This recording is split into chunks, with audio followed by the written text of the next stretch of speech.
પ્રવચનની શરૂઆત એક વાર્તાથી કરું છું. થોડા વર્ષો પહેલાની એ વાત છે, ફોરેનની વાત છે, મતલબ કે વિદેશની વાત છે. એવો એક પ્રદેશ કે જ્યાં 360 દિવસ કડકડતી ઠંડી હોય, હાડ થીજવી દે એવી ઠંડી. સૌ કોઈ ઠંડીથી બચવા માટે પ્રયાસ કરે.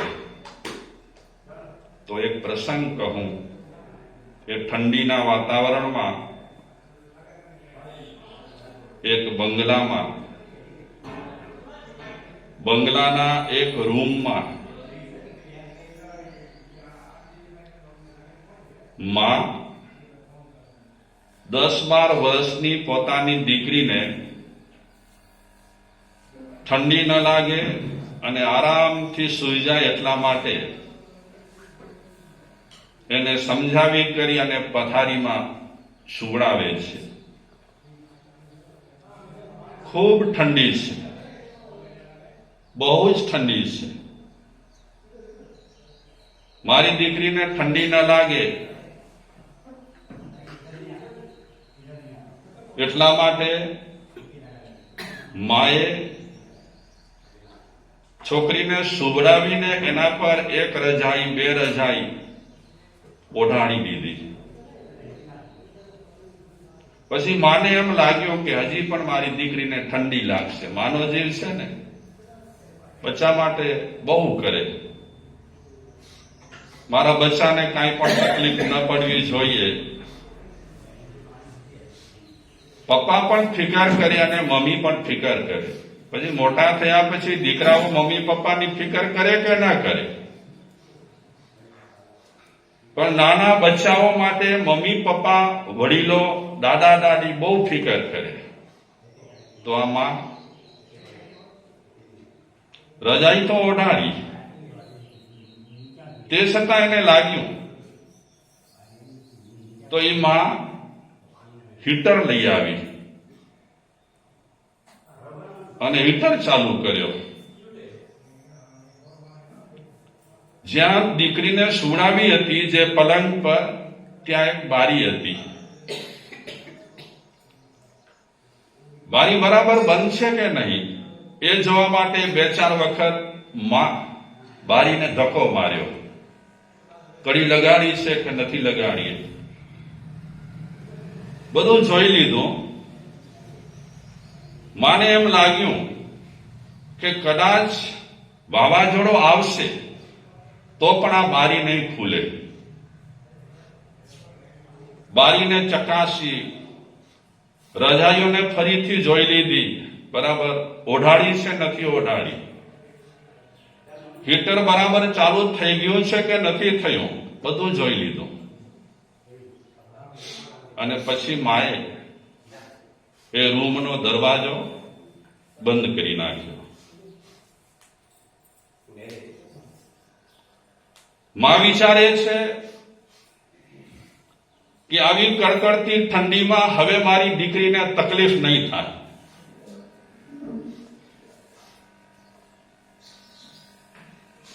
માં પણ આરામ કરવા માટે પોતાના રૂમમાં ગઈ.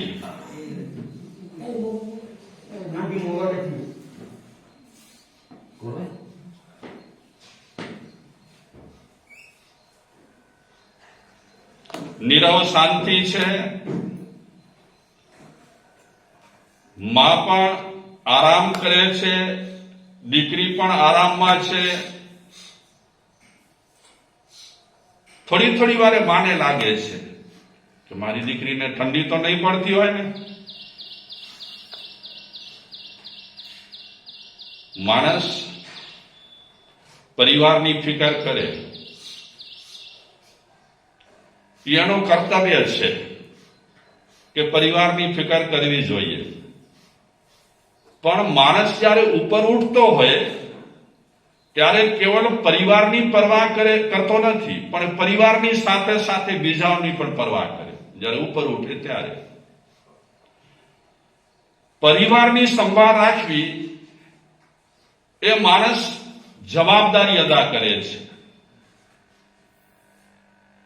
નાના મોટા સૌ પોતાની સ્થિતિ પ્રમાણે, શક્તિ પ્રમાણે જવાબદારી અદા કરતા હોય, પણ ઘણા લોકો એ જવાબદારીથી પણ આગળ વધી કરી અને ઘણા લોકોની પરવા કરતા હોય, અન્ય લોકોની પરવા કરતા હોય, સગાવાલા હોય કે ન હોય, એવા પણ લોકો આ દુનિયામાં છે.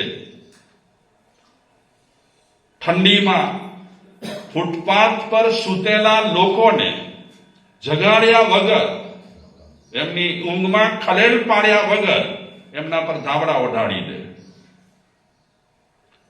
નહીં ફોટો પાડવાનું, નહીં કોઈ પેપરમાં એ સમાચાર મોકલવાના.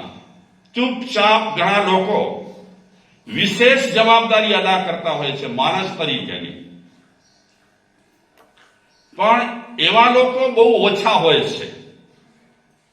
પરિવારની પરવા કરનારા ઘણા હશે, પણ પરિવાર સિવાયની પરવા કરનારા બહુ ઓછા હોય છે.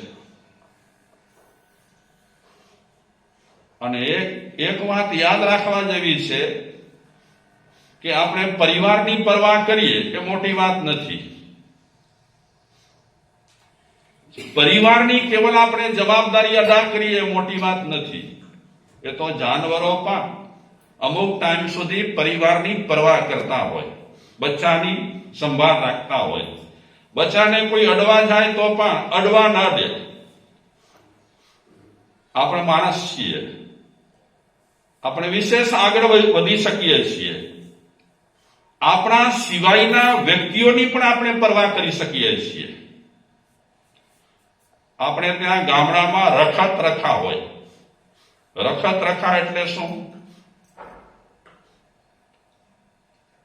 એકની પૂછા કરે, એ બરાબર થઈ જાય એટલે એ વ્યક્તિ પણ બીજાની પૂછા કરે, એની પણ પૂછા કરી, જેને પૂછા કરી હોય એવી કોઈ કટોકટીની પરિસ્થિતિમાં એકબીજાની સંભાળ રાખે. નાનકડા ગામ છે ને, એમાં લોકો પરિવારની જેમ રહેતા હોય. બહુ સારું છે આ. અમે ગદગ ચોમાસું કર્યું, અચલગઢના સંકુલમાં ચોમાસું કર્યું હતું. શરૂઆતમાં તો ખળભળાટ થાય જ ગચ્છ ભેડને કારણે, પણ અમે જોયું કે ત્યાં જે જૈન લોકો હતા, કચ્છી સમાજ, આમ પરિવારની જેમ રહેતા હતા. એકબીજાની પૂછા કરે. કોઈના ઘરમાં કાંઈ પણ તકલીફ હોય તો બધા દોડી જાય. સારું કહેવાય. આમ તો આપણા વિચારોનો જ્યારે ફેલાવો થાય ને, સંકુચિત માણસ હોય ત્યાં સુધી ઠીક છે કે આપણે સગાવાલાની પૂછા કરીએ, આપણા ઘરવાળાની પૂછા કરીએ, પણ આપણું માણસ જ્યારે બ્રોડ માઇન્ડ થાય ત્યારે આપણે ઘણાની પૂછા કરતા થઈ જઈએ, બીજાની પૂછા કરતા થઈ જઈએ. અહમ નિજ પરોવેતી ગણનામ લઘુ ચેતસામ ઉદાર ચરિતાનામ તુ વસુધૈવ કુટુંબકમ. સંસ્કૃતમાં એક શ્લોક છે, એમાં કહે છે કે નાનકડા મનવાળા જે લોકો હોય, અહમ નિજ પરોવેતી, એ નાનકડા મનવાળા માણસો શું માને છે? આ મારા છે, આ બીજા છે. પરોવેતી એ પારકા છે, આપણા નથી. હી પાજા નહીં. સંકુચિત મનવાળાના આ વિચાર છે, ભેદ પાડે.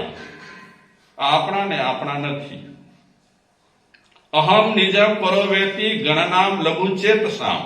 લઘુ ચેતસામ, જેનું ચિત્ત લઘુ છે. લઘુ એટલે નાનું. જેનું ચિત્ત નાનું છે, સંકીર્ણ ચિત્રેલું છે, તે વ્યક્તિઓ ભેદ પાડે છે. પણ ઉદાર ચરિતાનામ તુ વસુધૈવ કુટુંબકમ. ઉદાર ચિત્તવાળા જે લોકો રહેલા છે, ઉદાર મનવાળા જે લોકો રહેલા છે એ માને છે, એવી રીતે વર્તન કરે છે કે આખું જે વિશ્વ છે વસુધૈવ કુટુંબકમ, પૃથ્વી પર જેટલા રહેલા છે એ મારા કોણ છે? કુટુંબીજનો છે. અને આમ જોવા જઈએ ને તો આપણા બધા કુટુંબીજનો જ છે. જો આપણે જૈન ધર્મ પ્રમાણે ચાલતા હોઈએ, જૈન ધર્મ પ્રમાણે અને જૈન દર્શન પ્રમાણે આપણે ચાલતા હોઈએ તો જૈન દર્શન તો કહે છે જેટલાય જીવજંતુઓ રહેલા છે 84 લાખ યોની રહેલી છે, એ 84 લાખ યોની સાથે આપણે સંબંધ બાંધ્યા છે.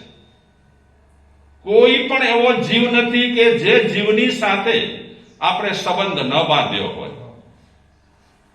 એ જૈન દર્શન કહે છે. નસા જાઈ નસા જોણી નતમ કુલમ નતમ ઠાણમ. સૂત્રમાં કહે છે, આગમમાં કહે છે, નસા જાઈ એવી કોઈ જાતિ નથી કે જે જાતિમાં આપણે ન હોઈએ. નસા જાતિ નસા જોણી. અત્યારે આપણે વણિક જાતિમાં છીએ તો પરમેનન્ટ આપણે કઈ વણિક જાતિમાં રહેવાના નથી. ભાવ બદલાશે અને માની લો કે કદાચ મનુષ્ય અવતાર મળશે તો આપણે વણિક જાતિમાં જન્મીએ પણ ખરા ને ન પણ જન્મીએ. કોઈ નિયમ નથી, નિર્ધારિત નથી કે વાણિયો છે વાણિયામાં જ જન્મે. શાયદ આપણે મુસલમાનમાં પણ ક્યારેક જન્મ લીધો હશે. નહીં લીધો ભાઈ? બોલો. હા, અરે આપણે હરિજન તરીકે પણ ક્યારેક જન્મ લીધો હશે. જો જૈન દર્શન પ્રમાણે આપણે વાત કરીએ તો નસા જાઈ નસા જોણી એવી કોઈ યોની નથી કે જે યોનીમાં આપણો જીવ ગયો ન હોય. નતમ કુલમ એવો કોઈ કુળ નથી કે જે કુળમાં આપણો જીવ જન્મ્યો ન હોય. બધા કુળમાં ફરી આવ્યો. જૈન કુળ શું કે બીજા જેટલા કુળ હશે એ તમામ કુળમાં આપણો જીવ ભટકી આવ્યો છે. નતમ કુલમ નતમ થાણમ. એવો કોઈ સ્થાન નથી કે જે સ્થાનમાં આપણો જીવ ગયો ન હોય. આ ટૂંકમાં વાત એ કહેવા માંગુ છું કે આપણે બધા જીવો સાથે સંકળાયેલા છીએ. બધા જીવો સાથે. આ તો હમણાંની આપણને ખબર છે, કારણ કે વધારે આપણી પાસે જ્ઞાન નથી. હમણાં આપણે સગી આંખે જે જોઈએ છીએ તે માનીએ છીએ, પણ પરોક્ષ ઘણું થઈ ગયું છે જે આપણને ખબર નથી. કાંઈ જે આપણને ખબર આપે છે જ્ઞાની પુરુષો કે પરોક્ષમાં પણ તમે કાંઈ થઈ આવ્યા છો, કાંઈ કોક ઠેકાણે તમે જઈ આવ્યા છો. પ્રત્યક્ષમાં પણ ઘણી વસ્તુ આપણને ખબર નથી, બધી ખબર નથી પ્રત્યક્ષમાં. તો જ્ઞાની પુરુષો સર્વજ્ઞ પ્રભુ એ આપણને બધું કીધું છે કે આમ આમ આમ આમ. અને આ જયારે આપણે વિચારીએ ત્યારે ભેદભાવ કરવાનું મન થાય કોઈની સાથે પણ. આ ફલાણી જ્ઞાતિના હલકા છે ને ઢીકડી જ્ઞાતિના હલકા છે, ભેદભાવ કરવાની ઈચ્છા જ ન થાય. હું જઈ આવ્યો છું, બધે ઠેકાણે ફરી આવ્યો છું અને બધે ઠેકાણે સંબંધ બાંધ્યા છે. આવી જે લોકો ધારણા રાખે છે એ એમ માને છે વસુધૈવ કુટુંબકમ. આ પૃથ્વી પટ પર કે પૃથ્વીથી બહારે જે કોઈ છે તે મારા કોણ છે? કુટુંબીજનો. અત્યારે આપણે થોડાને માનીએ છીએ. આ કાકા થાય, આ કાકી થાય, આ મામા થાય, આ મામી થાય, આ દાદા થાય, આ દાદી થાય. એ થોડાને આપણે હમણાં જોઈએ છીએ તે પ્રમાણે નક્કી કર્યું છે. તો મૂળ મુદ્દા પર આવી જાઉં. આ જગતમાં એવા લોકો રહેલા છે કે આખી પૃથ્વીના જંતુઓને પોતાના કુટુંબીજન માને છે. પરિવાર, મારો જ પરિવાર છે. ગઈકાલે મહેશભાઈએ સારી વાત કરી કે સર્વ જીવ છે સિદ્ધ સમ, જે સમજે તે થાય, સદગુરુ આજ્ઞા જીન દશા નિમિત્ત કારણ થાય. આ સારો વાક્ય શ્રીમદજીનો યાદ કરાવ્યો, આત્મસિદ્ધિનો. સુંદર વાત રહેલી છે, સર્વ જીવ છે સિદ્ધ સમ. શું અર્થ થાય એનો? બધા જીવો સિદ્ધ રહેલા છે. સર્વ જીવ છે સિદ્ધ રહેલા નથી, સિદ્ધ સમાન રહેલા છે. ભવિષ્યમાં ગમે ત્યારે એ જીવો શું થવાના છે? સિદ્ધ થવાના છે. જે રખડતા છે, જે ભટકતા છે, જે હલકા છે, જે સાવ હલકા રહેલા છે, એ સર્વ ભવિષ્યમાં સવડો પુરુષાર્થ જ્યારે ચાલુ કરશે ત્યારે એ બધા સીધો થશે. અગર બધા સીધો થવાના હોય તો બધાની સાથે માણસે કેવો વ્યવહાર કરવો જોઈએ? હા, ઠીક છે, આજે આપણે પૈસાદાર છીએ, કોઈ પૈસાદાર નથી, તો પૈસાદાર નથી એ હલકો નથી. અગર આપણે હલકાની દ્રષ્ટિએ જોતા હોઈએ તો કેવલ એની પાસે પૈસા નથી, બાકી જે તારી પાસે છે તે એની પાસે છે, કઈ ફરક નથી. તો એક વ્યક્તિઓ સૌની જવાબદારી નિભાવે અને એક વ્યક્તિઓ સ્વની જવાબદારી નિભાવે. બેમાંથી વિકસિત માણસ વાળો કયો રહેલો છે? વિકસિત માણસ. જીનેશ્વર પરમાત્મા આપણને કહે છે કે તમારું હાથ અને તમારું પુણ્ય જ્યાં સુધી પહોંચતું હોય અને તમારી શક્તિ પણ જ્યાં સુધી પહોંચતી હોય ત્યાં સુધી સૌના માટે કંઈ કરતા રહો. સૌના માટે તો તમે કરો જ છો, સૌના માટે કરો. તો મૂળ મુદ્દા પર આવી જાઓ.